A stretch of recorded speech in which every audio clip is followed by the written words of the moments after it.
ಈ 400 ಕೋಟಿ ರಾಬ್ರಿ ಆಯ್ತಲ್ಲ, ಆ ಕಾಸಿನ ಲೂಟಿ ಹಿಂದೆ ಒಂದು ಕಹಾನಿ ಇದೆ ಅಂತ ಹೇಳಲಾಗ್ತಾ ಇದೆ.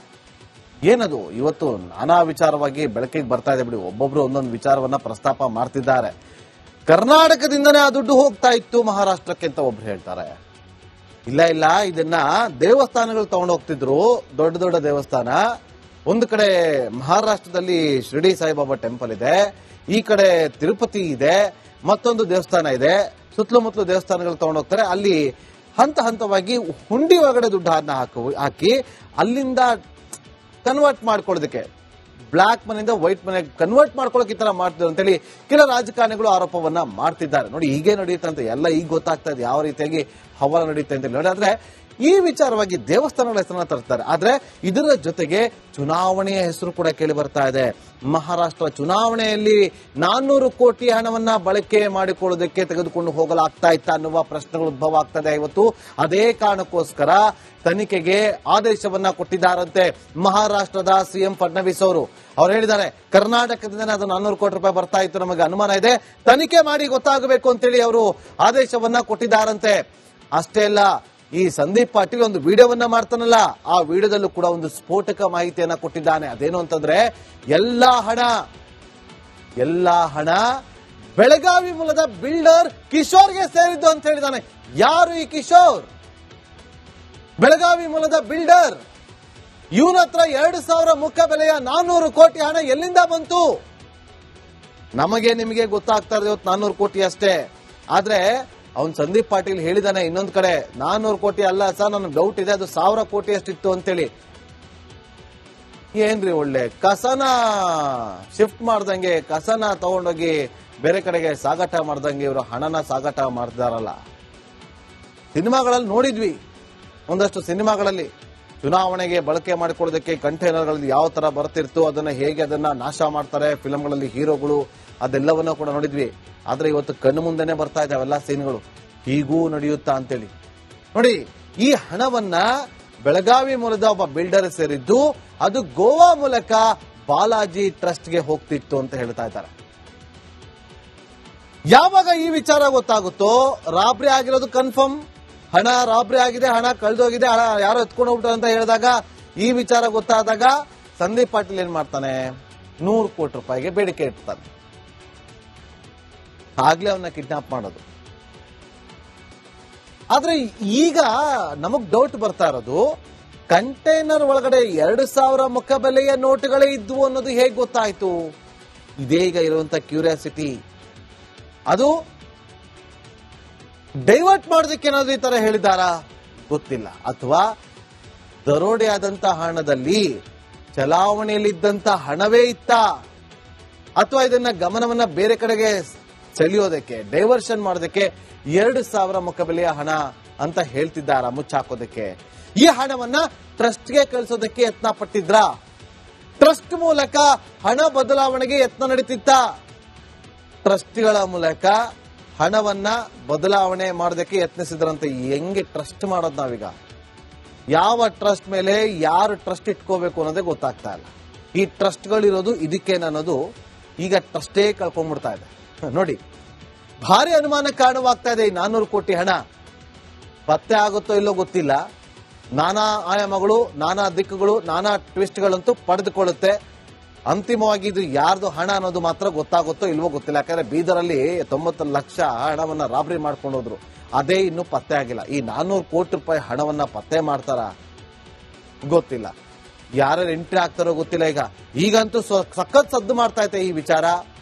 ಯಾರೆಲ್ಲ ಎಂಟ್ರಿ ಆಗುತ್ತೆ? ಸೆಂಟ್ರಲ್ ಗೌರ್ಮೆಂಟ್ ಇನ್ವಾಲ್ವ್ ಆಗ್ಬೇಕು. ಈಗ ಈ ವಿಚಾರದಲ್ಲಿ ಸೆಂಟ್ರಲ್ ಗೌರ್ಮೆಂಟ್ ಇನ್ವಾಲ್ವ್ ಆಗ್ಬೇಕು.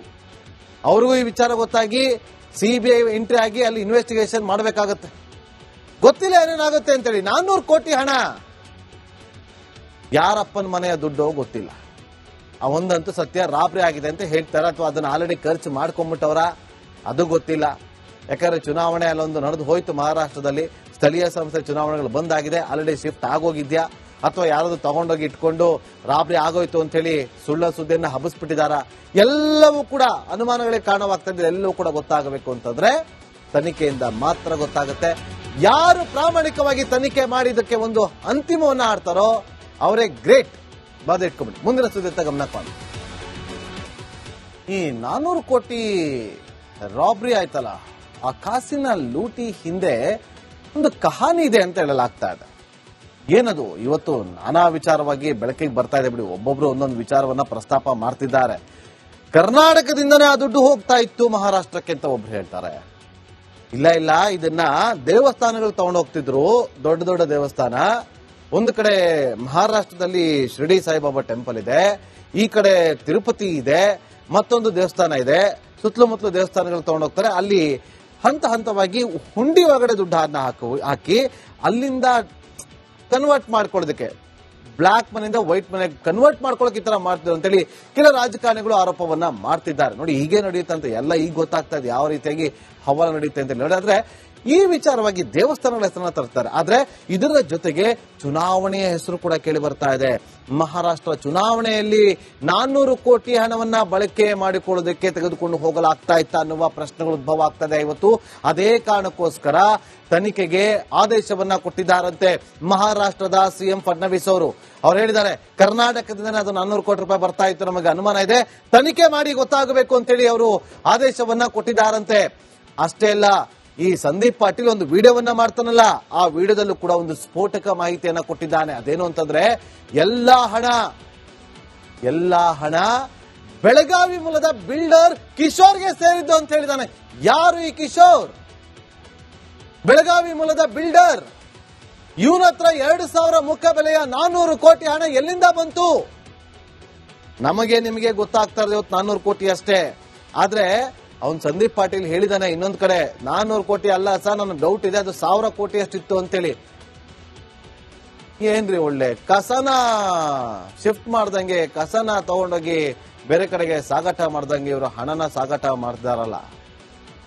ಸಿನಿಮಾಗಳಲ್ಲಿ ನೋಡಿದ್ವಿ, ಒಂದಷ್ಟು ಸಿನಿಮಾಗಳಲ್ಲಿ ಚುನಾವಣೆಗೆ ಬಳಕೆ ಮಾಡಿಕೊಳ್ಳೋದಕ್ಕೆ ಕಂಟೈನರ್ಗಳಲ್ಲಿ ಯಾವ ತರ ಬರ್ತಿರ್ತೋ ಅದನ್ನ ಹೇಗೆ ಅದನ್ನ ನಾಶ ಮಾಡ್ತಾರೆ ಫಿಲಂಗಳಲ್ಲಿ ಹೀರೋಗಳು, ಅದೆಲ್ಲವನ್ನೂ ಕೂಡ ನೋಡಿದ್ವಿ.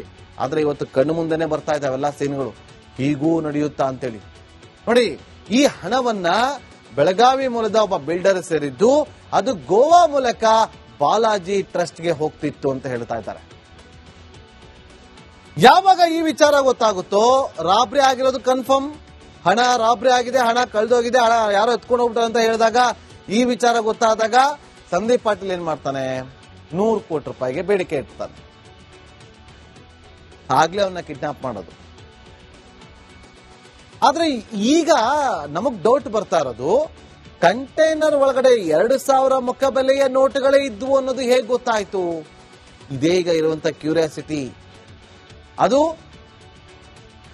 ಡೈವರ್ಟ್ ಮಾಡೋದಕ್ಕೆ ಏನಾದ್ರು ಈ ತರ ಹೇಳಿದಾರಾ ಗೊತ್ತಿಲ್ಲ, ಅಥವಾ ದರೋಡೆ ಆದಂತ ಹಣದಲ್ಲಿ ಚಲಾವಣೆಯಲ್ಲಿದ್ದಂತ ಹಣವೇ ಇತ್ತ, ಅಥವಾ ಇದನ್ನ ಗಮನವನ್ನ ಬೇರೆ ಕಡೆಗೆ ಸೆಳೆಯೋದಕ್ಕೆ, ಡೈವರ್ಷನ್ ಮಾಡೋದಕ್ಕೆ 2,000 ಮುಖ ಬೆಲೆಯ ಹಣ ಅಂತ ಹೇಳ್ತಿದ್ದಾರ ಮುಚ್ಚಾಕೋದಕ್ಕೆ. ಈ ಹಣವನ್ನ ಟ್ರಸ್ಟ್ಗೆ ಕಳಿಸೋದಕ್ಕೆ ಯತ್ನ ಪಟ್ಟಿದ್ರ, ಟ್ರಸ್ಟ್ ಮೂಲಕ ಹಣ ಬದಲಾವಣೆಗೆ ಯತ್ನ ನಡೀತಿತ್ತ, ಟ್ರಸ್ಟ್ಗಳ ಮೂಲಕ ಹಣವನ್ನ ಬದಲಾವಣೆ ಮಾಡೋದಕ್ಕೆ ಯತ್ನಿಸಿದ್ರಂತ. ಹೆಂಗೆ ಟ್ರಸ್ಟ್ ಮಾಡೋದು ನಾವೀಗ? ಯಾವ ಟ್ರಸ್ಟ್ ಮೇಲೆ ಯಾರು ಟ್ರಸ್ಟ್ ಇಟ್ಕೋಬೇಕು ಅನ್ನೋದೇ ಗೊತ್ತಾಗ್ತಾ ಇಲ್ಲ. ಈ ಟ್ರಸ್ಟ್ಗಳಿರೋದು ಇದಕ್ಕೇನನ್ನೋದು ಈಗ ಟ್ರಸ್ಟೇ ಕಳ್ಕೊಂಡ್ಬಿಡ್ತಾ ಇದೆ. ನೋಡಿ, ಭಾರಿ ಅನುಮಾನಕ್ಕೆ ಕಾರಣವಾಗ್ತಾ ಇದೆ. ಈ 400 ಕೋಟಿ ಹಣ ಪತ್ತೆ ಆಗುತ್ತೋ ಇಲ್ಲೋ ಗೊತ್ತಿಲ್ಲ. ನಾನಾ ಆಯಾಮಗಳು, ನಾನಾ ದಿಕ್ಕುಗಳು, ನಾನಾ ಟ್ವಿಸ್ಟ್ಗಳಂತೂ ಪಡೆದುಕೊಳ್ಳುತ್ತೆ.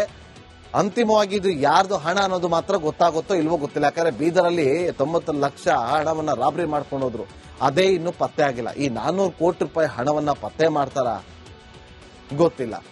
ಯಾರೆಲ್ಲ ಎಂಟ್ರಿ ಆಗ್ತಾರೋ ಗೊತ್ತಿಲ್ಲ. ಈಗಂತೂ ಸಖತ್ ಸದ್ದು ಮಾಡ್ತಾ ಐತೆ ಈ ವಿಚಾರ. ಯಾರೆಲ್ಲ ಎಂಟ್ರಿ ಆಗುತ್ತೆ? ಸೆಂಟ್ರಲ್ ಗೌರ್ಮೆಂಟ್ ಇನ್ವಾಲ್ವ್ ಆಗ್ಬೇಕು. ಈಗ ಈ ವಿಚಾರದಲ್ಲಿ ಸೆಂಟ್ರಲ್ ಗೌರ್ಮೆಂಟ್ ಇನ್ವಾಲ್ವ್ ಆಗ್ಬೇಕು. ಅವ್ರಿಗೂ ಈ ವಿಚಾರ ಗೊತ್ತಾಗಿ ಸಿಬಿಐ ಎಂಟ್ರಿ ಆಗಿ ಅಲ್ಲಿ ಇನ್ವೆಸ್ಟಿಗೇಷನ್ ಮಾಡಬೇಕಾಗತ್ತೆ. ಗೊತ್ತಿಲ್ಲ ಏನೇನಾಗುತ್ತೆ ಅಂತೇಳಿ. 400 ಕೋಟಿ ಹಣ ಯಾರಪ್ಪನ ಮನೆಯ ದುಡ್ಡು ಗೊತ್ತಿಲ್ಲ. ಒಂದಂತೂ ಸತ್ಯ, ರಾಬ್ರಿ ಆಗಿದೆ ಅಂತ ಹೇಳ್ತಾರೆ, ಅಥವಾ ಅದನ್ನ ಆಲ್ರೆಡಿ ಖರ್ಚು ಮಾಡ್ಕೊಂಡ್ಬಿಟ್ಟವ್ರ ಅದು ಗೊತ್ತಿಲ್ಲ. ಯಾಕಂದ್ರೆ ಚುನಾವಣೆ ಅಲ್ಲೊಂದು ನಡೆದು ಹೋಯ್ತು ಮಹಾರಾಷ್ಟ್ರದಲ್ಲಿ, ಸ್ಥಳೀಯ ಸಂಸ್ಥೆ ಚುನಾವಣೆಗಳು ಬಂದಾಗಿದೆ, ಆಲ್ರೆಡಿ ಶಿಫ್ಟ್ ಆಗೋಗಿದ್ಯಾ, ಅಥವಾ ಯಾರಾದ್ರೂ ತಗೊಂಡೋಗಿ ಇಟ್ಕೊಂಡು ರಾಬ್ರಿ ಆಗೋಯ್ತು ಅಂತ ಹೇಳಿ ಸುಳ್ಳ ಸುದ್ದಿಯನ್ನ ಹಬ್ಬಿಸ್ಬಿಟ್ಟಿದಾರ, ಎಲ್ಲವೂ ಕೂಡ ಅನುಮಾನಗಳಿಗೆ ಕಾರಣವಾಗ್ತಾ ಇದೆ. ಎಲ್ಲವೂ ಕೂಡ ಗೊತ್ತಾಗಬೇಕು ಅಂತಂದ್ರೆ ತನಿಖೆಯಿಂದ ಮಾತ್ರ ಗೊತ್ತಾಗುತ್ತೆ. ಯಾರು ಪ್ರಾಮಾಣಿಕವಾಗಿ ತನಿಖೆ ಮಾಡಿದ್ದಕ್ಕೆ ಒಂದು ಅಂತಿಮವನ್ನ ಆಡ್ತಾರೋ ಅವರೇ ಗ್ರೇಟ್. ಬಾದ ಇಟ್ಕೊಂಡ್ಬಿಡಿ. ಮುಂದಿನ ಸುದ್ದಿ ಗಮನ ಕೊಡಿ.